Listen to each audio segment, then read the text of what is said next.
Ini kalau gue pikir para pemain timnas kita agak kaget ya. Ini adalah penampilan terburuknya Marcelino selama ini. Apalagi kita belum pernah juara di Piala AFF.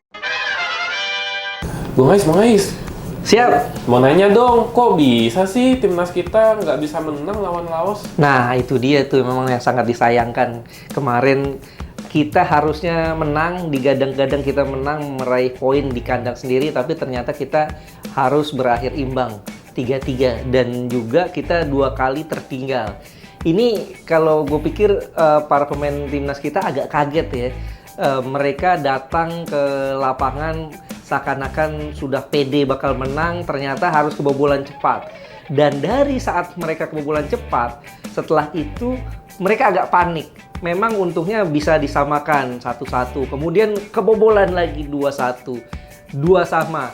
Dan sejak 2 sama harusnya kalau menurut gue kita bermain tenang, main ball possession, tidak terpancing dengan permainan cepat Laos ya. Ini yang jadi salah satu masalah kemarin adalah kita terpancing mengikuti gaya permainan Laos sehingga para pemain panik, banyak kesalahan-kesalahan yang dilakukan.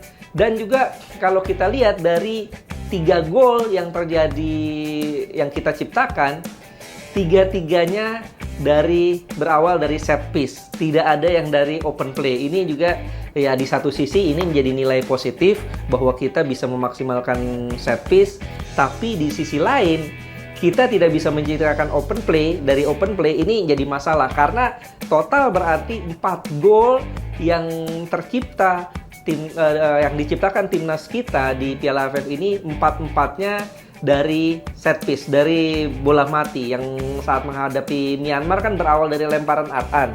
Kemudian kemarin berawal dari kalau nggak sepak pojok, dari lemparan. Ini tentu jadi PR tersendiri buat Coach Sintayong ya. Dan juga sayangnya kemarin ada kartu merah Marcelino Ferdinand ya, kartu kuning kedua. Ya gue pikir gue setuju dengan apa yang dikatakan Coach Sintayong bahwa ini adalah penampilan terburuknya Marcelino selama ini. Dan meskipun begitu kalau kita lihat para pemain sudah memberikan yang maksimal ya, meskipun masih banyak kesalahan-kesalahan yang menjadi PR besar buat Coach Sintayong bagaimana caranya nanti ke depan untuk bisa bersaing dengan pemain-pemain muda ini. Nah, tadi kan dibilang tuh katanya kepedean kan katanya. Berarti kita agak meremehkan Laos gitu kan? Iya, mungkin ya. Karena memang secara statistik head to head kita unggul dari Laos. Harusnya sebetulnya tim ini udah sadar ya bahwa Laos ini cukup berbahaya. Laos ini cukup bagus loh saat main menghadapi Vietnam di pertandingan pertama. Mereka main speed, main fight-nya sangat luar biasa, fighting spirit-nya. Mereka bisa tahan Vietnam 0-0 di babak pertama meskipun di babak kedua mereka kehabisan nafas. Dan di situ terlihat betul bahwa kelasnya Vietnam dan kelasnya Indonesia yang sekarang ini beda. Vietnam meskipun diajak main cepat ini mereka tim-tim senior ya. Mereka pemainnya pemain senior, pemain-pemain berpengalaman dan juga TC-nya lebih lama ketimbang kita ya.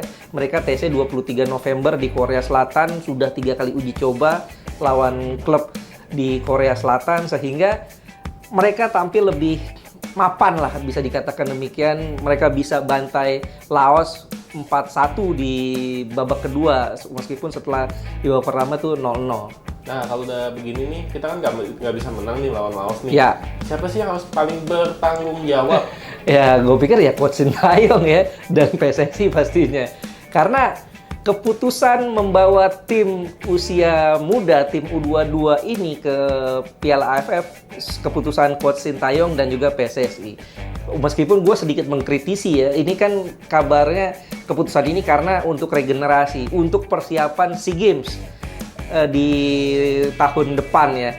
Karena kalau menurut gue harusnya SEA Games dan juga Piala AFF ini kan levelnya beda ya. SEA Games ini kelompok umur, kemudian Piala AFF tim senior.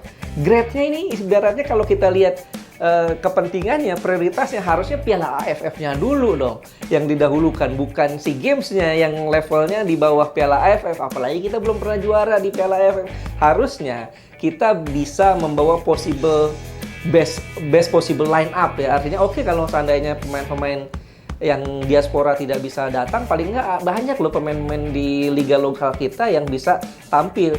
Ramadan Sananta misalnya, atau Stefano Lillipali. Nah, sekarang PR-nya adalah bagaimana caranya meyakinkan klub untuk bisa melepas pemainnya, atau dengan regulasi seperti dulu maksimal masing-masing klub 2 pemain misalnya. Tapi ya udahlah, ini udah menjadi keputusan PSSI, sudah menjadi keputusan Coach Sintayong untuk membawa tim U22 mayoritas plus Asnawi.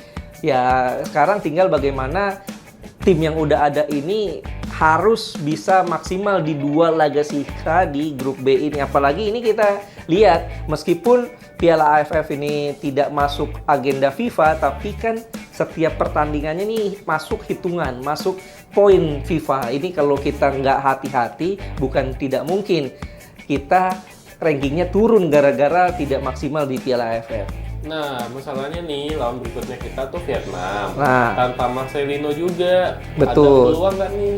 Nah, itu dia yang bikin gue deg-degan, terus terang. Karena kita lihat Vietnam ini mengusung dendam. 3 pertandingan terakhir, 3 pertemuan terakhir Indonesia-Vietnam selalu kalah. Dan tidak pernah bisa bikin gol menghadapi Indonesia. 1-0 di Piala Asia di bulan Januari lalu, kemudian kalah lagi di Jakarta di putaran 2 kualifikasi Piala Dunia 1-0, kalah lagi di Hanoi 3-0. Nah, artinya 3 pertandingan selalu kalah, 3 pertandingan tidak bisa cetak gol. Sekarang Vietnam kesannya ya, mereka tidak peduli mereka akan bertemu siapa nantinya di semifinal atau final. Yang penting kalahin dulu Indonesia di pertandingan besok. Ini yang harus diantisipasi oleh Coach Sintayong. Kalau gue feeling Coach Sintayong akan melakukan hal yang sama seperti saat dia meracik strategi timnya menghadapi Vietnam di tahun 2021, Piala AFF 2020 ya. Saat itu Coach Sin membawa pemain-pemain yang sebetulnya cukup muda ya, dan menghadapi Vietnam dengan pola parkir bus menghadapi Vietnamnya Pak Hang Seo. Gue pikir dia akan kembali melakukan itu. Dia akan membuat timnya sangat solid di pertahanan untuk bisa mendapatkan minimal 1 poin dari Vietnam. Amin, mudah-mudahan ya Bung Ais ya, kita Amin. masih bisa dapat poin lawan Vietnam ya. Betul. Oke deh, thank you deh Bung Ais deh. Sama-sama.